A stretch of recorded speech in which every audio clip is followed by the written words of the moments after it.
Waktu itu gue lagi capek banget sama hidup. Kerjaan di kantor bener-bener bikin kepala gue ngebul, ditambah gue baru aja putus dari hubungan yang udah gue jalanin 2 tahun.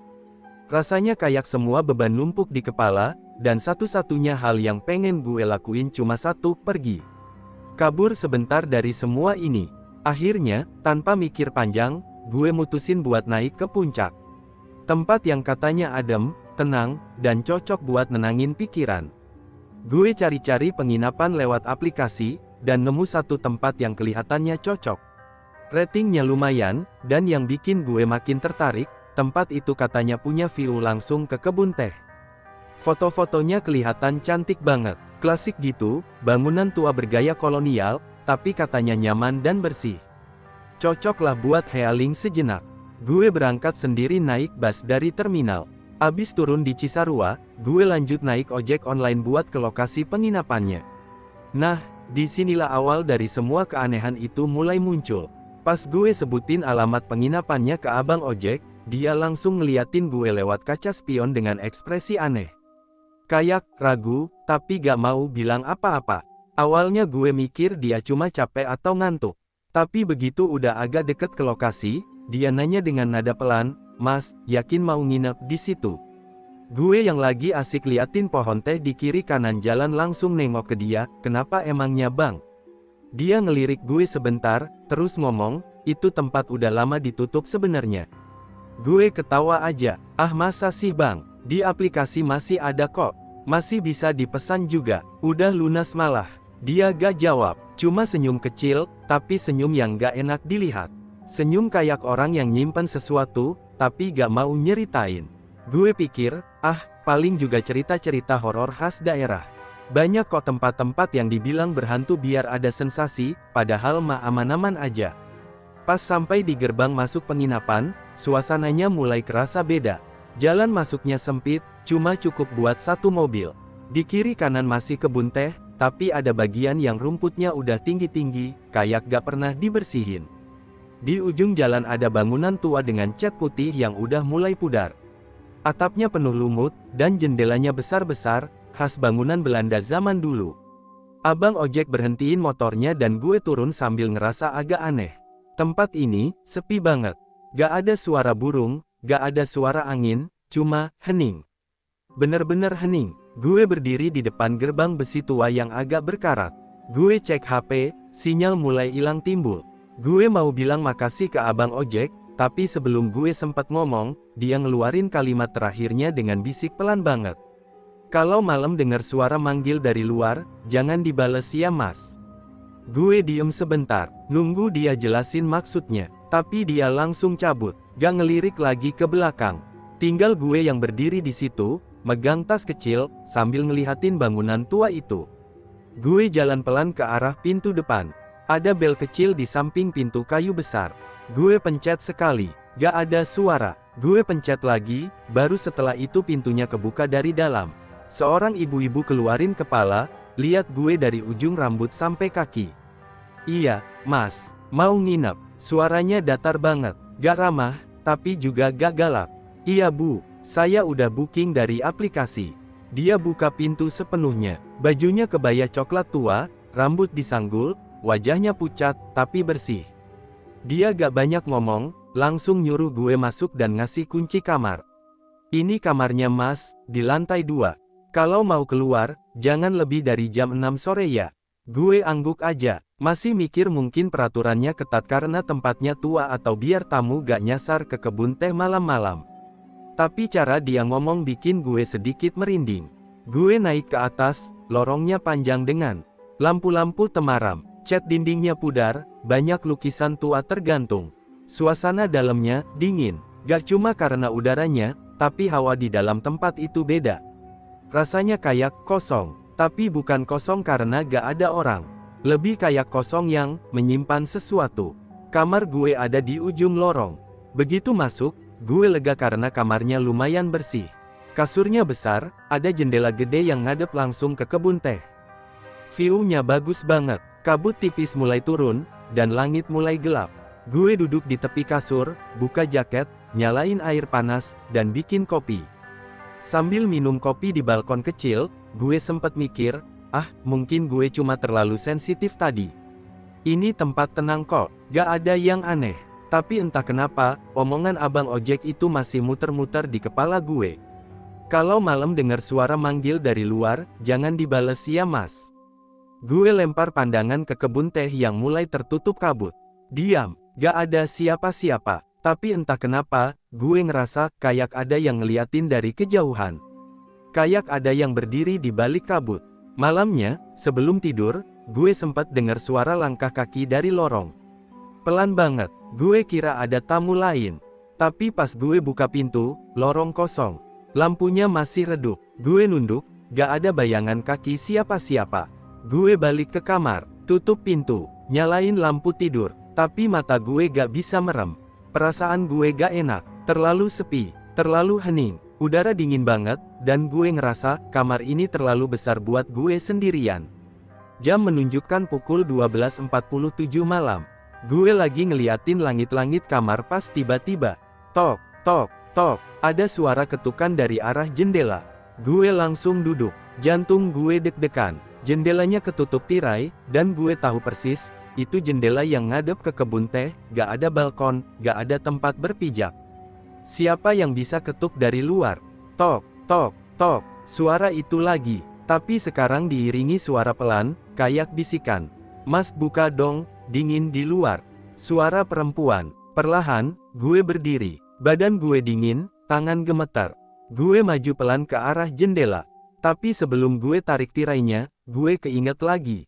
Kalau malam dengar suara manggil dari luar, jangan dibales ya mas. Gue langsung mundur. Gak jadi buka. Gue duduk di pojokan kasur sambil peluk lutut.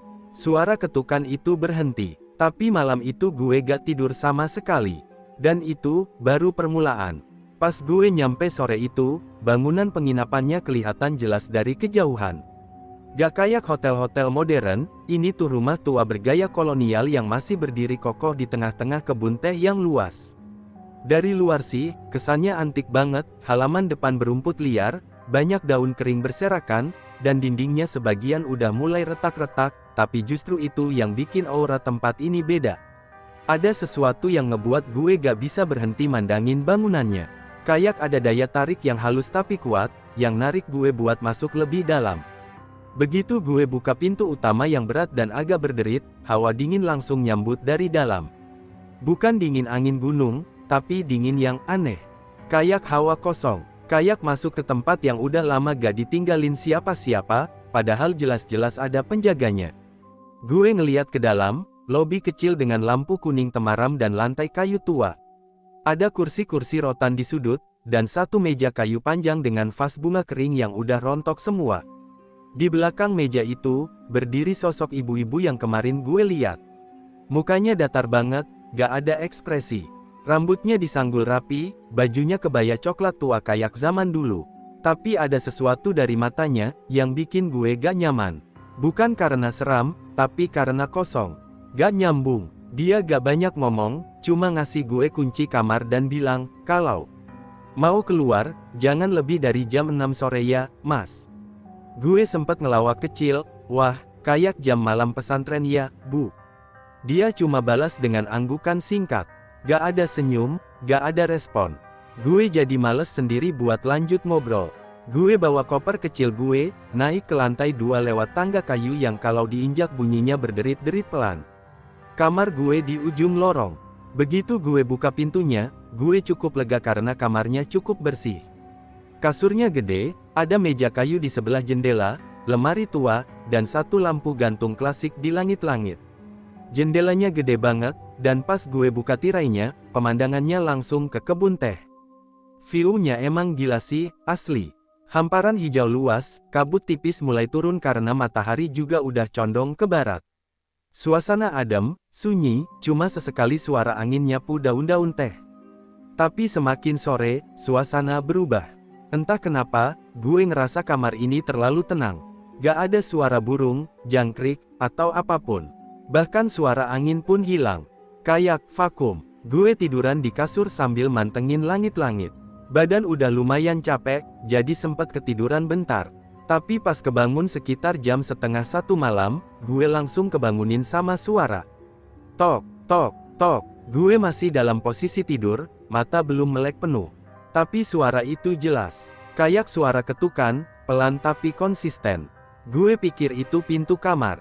Gue bangun, nyalain lampu tidur, dan nengok ke arah pintu. Tapi, pintunya masih kekunci. Tok, tok, tok. Suara itu kedengeran lagi. Tapi sekarang gue sadar, itu bukan dari arah pintu. Itu dari arah jendela. Jantung gue mulai deg-degan. Jendela kamar gue tuh gede, tapi gak ada balkon atau tempat buat berdiri di luar. Dan posisi kamar gue ada di lantai 2. Mustahil ada orang bisa berdiri di luar sana, kecuali dia manjat, atau... Tok, tok, tok. Mas buka dong, dingin di luar. Suara perempuan, pelan banget, kayak berbisik, tapi tetap jelas. Nadanya kayak merengek. Gue langsung kaku, gak bisa gerak. Badan gue tiba-tiba dingin, kayak abis diguyur es batu. Mata gue manteng ke arah tirai jendela yang masih ketutup. Suara itu sekarang makin pelan, tapi makin dekat. Mas, aku kedinginan, bukain dong. Jari-jari gue gemetar, tapi entah kenapa, kaki gue malah gerak maju ke arah jendela. Perlahan, gue nafas dalam-dalam dan tarik tirainya dikit. Kosong, gak ada siapa-siapa. Tapi, jendelanya kebuka. Padahal gue yakin banget sebelum tidur gue udah nutup jendela itu rapat, bahkan gue kunci pakai kait besi kecil. Dan sekarang, jendelanya terbuka sekitar 30 cm. Angin dingin pelan-pelan masuk ke kamar. Gorden sebelah kiri ngegoyang pelan banget. Gue nyari kait jendela, dan pas gue lihat patah. Kayak dicongkel dari luar. Gue langsung tutup jendela buru-buru, tapi tangan gue dingin banget, sampai susah buat nutupnya. Waktu gue tarik jendela dan nutup rapat-rapat, gue sempat ngelirik ke bawah. Dan di bawah jendela, di tengah kebun teh yang berkabut, gue lihat sesuatu. Ada sosok perempuan, berdiri diam, pakai baju putih panjang. Rambutnya panjang banget nutupin muka. Badannya kaku, tapi yang bikin gue bener-bener merinding, dia ngadep ke atas. Ke arah kamar gue. Gue mundur pelan-pelan, nutup tirai jendela, dan duduk di kasur sambil mos-mosan. Paru-paru gue berasa keteken, kayak gak bisa ambil napas dalam-dalam. Gue mau ambil HP, tapi gak ada sinyal. Gak bisa nelpon, gak bisa buka aplikasi. Gue buka pintu kamar pelan-pelan, ngintip ke lorong. Sepi, lampu lorong masih nyala, tapi redup banget. Gue mau turun ke bawah buat cari si ibu penjaga. Tapi langkah kaki gue baru beberapa, tiba-tiba. CREAAK. Ada suara papan lantai bunyi di ujung lorong. Suara kaki, kayak ada yang berdiri di sana. Gue fokusin mata, gak ada siapa-siapa, tapi suara nafas ada. Halus, tapi nyata. Gue balik ke kamar, ngunci pintu, dorong meja ke depan pintu buat jaga-jaga. Gue duduk lagi di kasur, nyalain semua lampu. Tapi tetap, suasananya gak ngebuat gue tenang. Jendela yang barusan gue kunci, tiba-tiba ada bayangan. Bayangan kayak kepala. Kayak ada yang berdiri pas banget di balik tirai. Gue gak berani buka lagi. Gak berani cek. Gue cuma bisa duduk, sambil doa dalam hati. Gue bener-bener pengen pagi cepet datang. Tapi malam itu terasa panjang banget. Dan dalam diam, gue denger bisikan lagi. Mas, aku cuma pengen masuk bentar aja. Gue pejam mata kenceng. Kuping gue tutup pakai tangan. Tapi suara itu terus muncul. Sampai akhirnya, hilang. Dan anehnya, beberapa menit kemudian, gue ketiduran. Pas gue bangun pagi, semua kayak biasa. Jendela ketutup rapat, tirai juga. Tapi, kait jendela yang kemarin patah masih bengkok. Dan di lantai, persis di depan jendela, ada bekas kaki basah. Satu pasang, menuju ke arah kasur. Gue langsung tahu, rumah itu, gak biasa. Setelah jendela kamar gue kebuka sendiri, gue gak bisa mikir panjang. Tanpa ganti baju, tanpa bawa apapun, gue langsung keluar kamar dengan panik. Suara bisikan perempuan yang gue denger tadi masih terus terngiang di kepala, dan yang paling bikin gue gak bisa napas itu bayangan di balik tirai jendela. Gue gak tahu itu siapa, atau apa, tapi perasaan gue itu bukan manusia.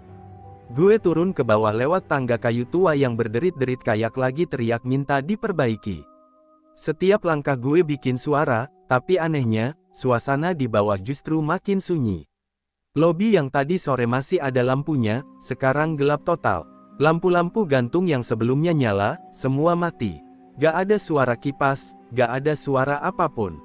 Bahkan jam dinding yang sempet gue lihat tadi, sekarang juga gak bunyi. Gue panggil-panggil si ibu penjaga sambil nyalain senter dari HP. Bu, ada orang, bu saya butuh bantuan. Tapi gak ada jawaban, gak ada jejak orang di sana. Gak ada bayangan siapa-siapa juga. Sofa-sofa rotan yang tadi gue lihat di pojok lobi sekarang kayak lebih berdebu. Vas bunga yang kemarin masih ada kelopak keringnya, sekarang udah kosong. Gue mulai ngerasa ada yang gak beres banget sama tempat ini. Bukan cuma serem, tapi kayak waktu di sini gak jalan normal. Gue coba buka HP buat nelpon, sinyal hilang total. Padahal biasanya masih ada 1-2 bar, tapi sekarang layar gue nunjukin tulisan, no service besar-besar. Gue masuk ke ruang belakang lobi, tempat gue lihat ada dapur kecil dan kamar penjaga sore tadi, tapi semua kosong. Lampu mati, pintu setengah kebuka, dan bau lembab mulai terasa. Gue mulai panik, badan gue gemeter, tangan dingin. Jantung deg-degan gak karuan. Gue mutusin buat balik ke kamar, mikir mungkin semuanya cuma halusinasi karena kecapean. Tapi pas gue balik ke atas, gue lihat pintu kamar gue udah kebuka sendiri. Gue tahu banget tadi gue kunci, bahkan gue dorong pakai meja biar aman. Gue pelan-pelan dorong pintu, dan langsung disambut pemandangan yang bikin napas gue hampir berhenti.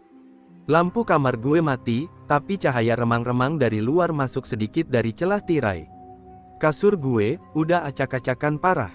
Spraynya kebuka, bantalnya kebanting ke lantai, dan yang paling aneh, di atas kasur ada bekas telapak tangan. Bukan tangan biasa, ukurannya gede, dan warna bekasnya hitam gosong. Kayak bekas luka bakar. Dan bukan cuma satu, ada 5 atau 6 bekas tangan, nempel di spray, di bantal, bahkan di tembok dekat kepala tempat tidur. Gue langsung mundur, gak pakai mikir lagi, gue keluar kamar, turun lagi, lari ke arah belakang rumah. Niat gue cuma satu, cari jalan keluar. Gue gak peduli jalan raya jauh atau dekat, yang penting gue bisa jauhin tempat ini. Tapi begitu sampai belakang rumah, yang ada cuma kebun teh. Kabutnya tebel banget. Gue sempat lihat satu jalan setapak kecil, kayak jalur orang jalan kaki buat nyemprot tanaman. Gue ikutin aja jalur itu. Meskipun gelap, gue mikir itu lebih baik daripada gue balik ke dalam rumah. Langkah gue makin cepat, kabut makin turun, udara dingin kayak nembus ke tulang. Gue gak berani nengok ke belakang, karena perasaan gue ada yang ngikutin dari belakang. Langkah kaki gue mulai gak sinkron sama suara yang gue denger. Kayak ada satu langkah tambahan tiap gue berhenti. Dan suara itu makin dekat. Gue jalan makin cepat, sampai akhirnya gue ngeliat sesuatu di depan. Di tengah kebun teh yang kabutnya makin tebal, berdiri sosok perempuan. Bajunya putih panjang, lusuh banget. Rambutnya nutupin sebagian mukanya, dan yang bikin gue langsung merinding total, tangannya gak nempel ke badan. Gantung. Kayak putus dari bahu tapi tetap melayang di tempatnya. Posisi badannya kaku, tapi kepalanya miring sedikit, ngeliat ke arah gue.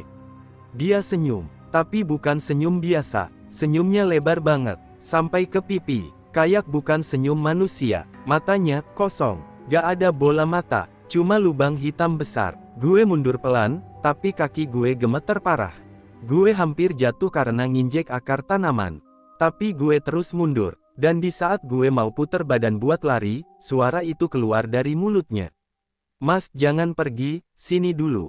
Suaranya kayak suara yang gue dengar dari balik jendela semalam. Tapi sekarang lebih jelas, lebih dekat, dan makin melengking. Kayak ada gema, tapi dari dalam kepala gue. Bukan dari udara. Gue langsung lari, terobos kabut, gak peduli nyasar atau enggak. Yang penting gue jauhin makhluk itu. Tapi langkah gue berat. Kayak tanah di bawah gue lengket. Setiap langkah kayak ditarik balik. Nafas gue ngos-ngosan, telinga gue mulai berdengung. Dan dari kejauhan, gue dengar suara ketawa kecil. Bukan satu, tapi banyak. Gue gak berani nengok ke belakang. Tapi suara ketawa itu makin dekat, makin kencang. Sampai tiba-tiba, gue jatuh. Gue nabrak pohon kecil dan kepleset ke semacam lubang tanah dangkal. Badan gue luka, lutut gue berdarah. Tapi gue gak berani berhenti. Gue merangkak, tapi tiba-tiba, di depan gue, ada kaki.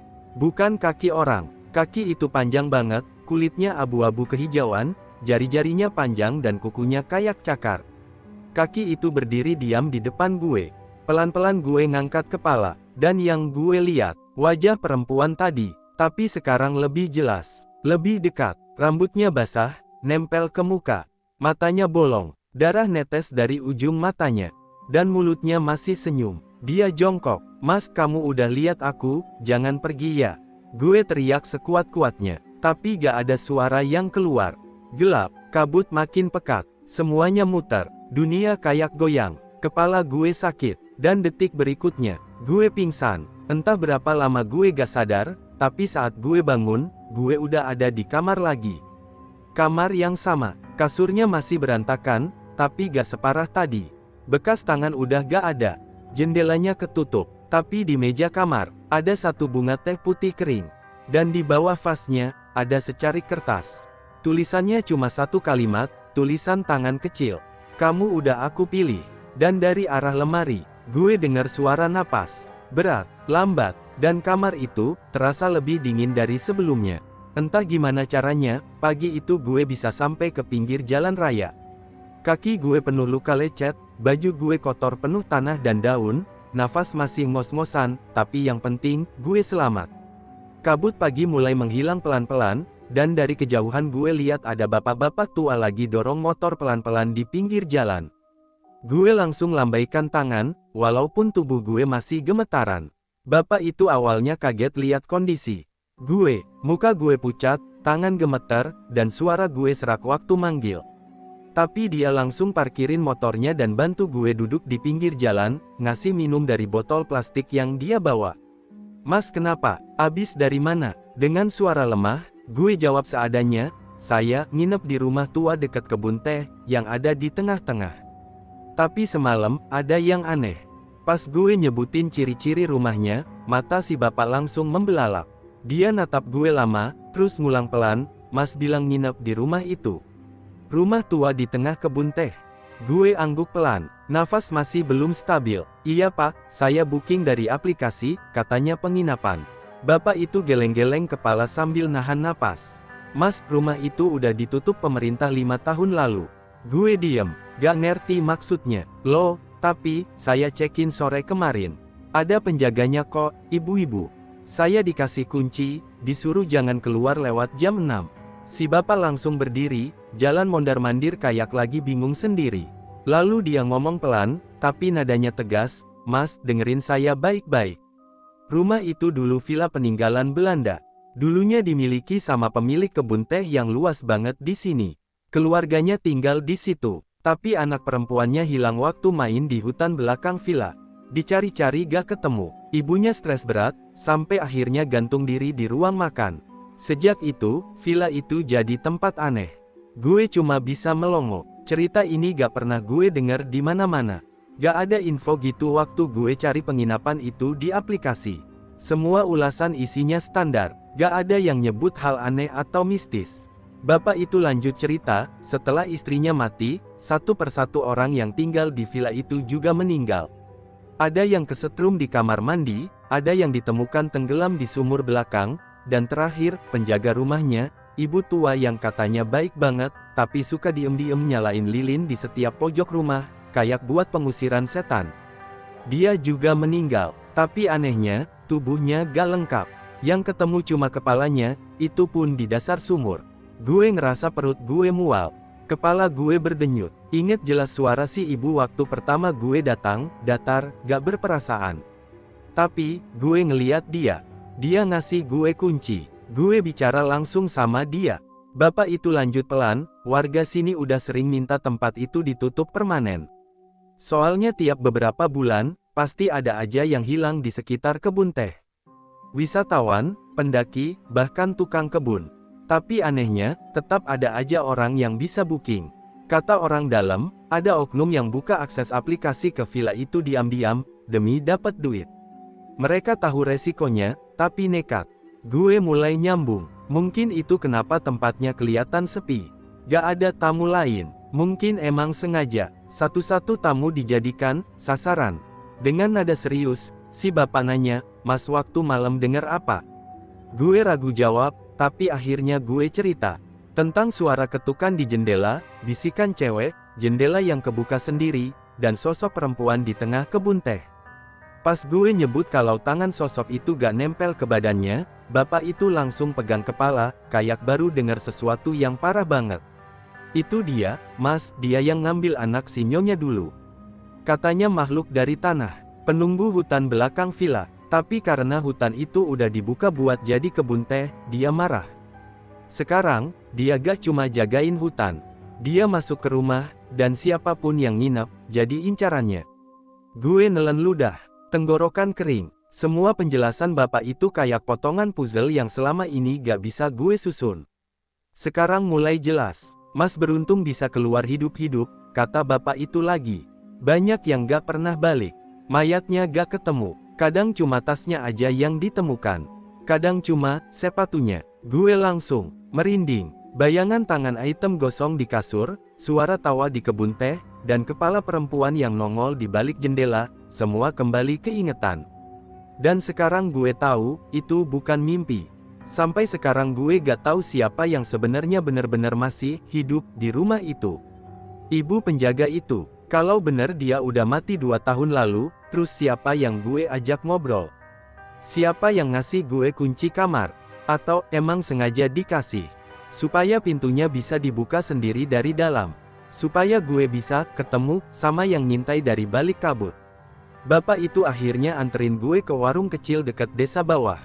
Gue minta tolong buat pinjem HP warga karena HP gue masih gak dapat sinyal. Akhirnya bisa nelpon temen gue di Bogor buat jemput. Gue nginep 1 malam di rumah warga yang baik hati, tapi gue gak tidur sama sekali. Gue cuma duduk di pojokan ruangan, nunggu matahari terbit. Besok paginya, sebelum gue berangkat pulang, gue coba buka aplikasi booking yang gue pakai buat pesan villa itu. Dan hasilnya, gak ada. Nama penginapannya udah hilang, gak muncul lagi di pencarian. Gue cek email konfirmasi, juga hilang. Gak ada di folder manapun. Seolah-olah gak pernah ada pemesanan yang gue lakuin. Tapi gue masih punya bukti satu hal. Foto yang gue ambil dari balkon sore itu. Foto kebun teh, dengan kabut tipis yang turun perlahan. Dan di ujung kanan bawah foto itu, kalau diperhatiin baik-baik, ada siluet perempuan berdiri di balik pohon teh. Rambut panjang, kepala miring, dan 2 titik hitam di wajahnya yang ngadep ke arah kamera. Mata, tanpa bola mata. Gue langsung hapus foto itu. Tapi yang paling gue sesali sampai hari ini, gue gak pernah tahu siapa nama dia. Dan dia, pasti masih nunggu. Siapa tamu berikutnya yang datang, nginep sendirian, dan gak pernah keluar lagi. Setelah kejadian itu, gue bersumpah gak akan pernah lagi balik ke puncak. Apalagi deket-deket kawasan kebun teh itu. Tapi masalahnya, walaupun gue udah jauh dari sana, rasa penasaran gue malah makin gede. Gak tahu kenapa, tiap malam sebelum tidur, pikiran gue pasti balik ke rumah itu. Ke jendela yang kebuka sendiri. Ke suara perempuan minta dibukain pintu. Ke sosok tinggi di kebun teh. Bahkan ke ibu penjaga yang ternyata udah meninggal. 1 minggu setelah kejadian, gue mulai coba nyari info. Gak langsung bisa, karena semua berita tentang villa itu udah gak ada. Kayak sengaja dibersihin. Gue cari lewat nama penginapan yang dulu gue booking, hasilnya nihil. Coba cek di berita lama pakai nama kawasan sekitar, tetap gak ketemu apa-apa yang nyambung. Padahal dulu gue inget banget ada tulisan papan di depan bangunan yang nunjukin nama villa itu. Sampai akhirnya, gue nemu satu blog tua. Websitenya udah jadul banget tampilannya, penuh iklan pop-up yang ganggu, tapi isinya bikin gue gak bisa tidur. Di salah satu postingannya, ada tulisan, lebih besar dari, villa itu gak pernah benar-benar ditutup. Dia cuma ditinggalin, tapi penghuninya masih ada. Dan katanya, siapapun yang pernah menginap di sana, akan dipanggil kembali saat malam Jumat Kliwon berikutnya. Gue langsung merinding, bukan karena tulisan itu, tapi karena malam itu adalah hari Rabu. Artinya, 2 hari lagi malam Jumat Kliwon. Gue sempat nyoba buat mikir logis. Ah, ini cuma cerita hoaks internet. Namanya juga blog anonim, bisa aja ngarang. Tapi pikiran gue berubah total ketika malam itu, jam 1:05, gue kebangun. Dan gue dengar suara itu lagi. Tok, tok, tok. pelan, tapi jelas. Dari jendela kamar kos gue di lantai 2. Gue langsung duduk, gak berani buka mata. Nafas gue sesak, ruangan berasa dingin, padahal gak nyalain AC. Dan tiba-tiba, "Mas buka dong, dingin di luar." Suaranya persis, nada pelan, lirih, tapi kayak nancep ke tulang. Gue gak berani nengok, jantung gue kayak mau meledak. Tapi waktu gue coba buka mata sedikit, gue lihat bayangan seseorang berdiri di balik tirai jendela gue. Gue langsung tarik selimut, komat kamit baca doa sebisanya. Gak tahu apa yang gue baca. Campur aduk antara doa dan sumpah serapah. Tapi akhirnya suara itu berhenti. Pelan-pelan, suasana kamar balik lagi kayak biasa. Gue bangun pagi dengan badan lemes total. Tapi yang paling bikin gue gak tenang, jendela kamar gue ngembun dari luar. Dan ada bekas telapak tangan nempel. Tapi dari arah luar, padahal kamar gue di lantai 2 dan gak ada balkon. Besok malamnya kejadian itu berulang.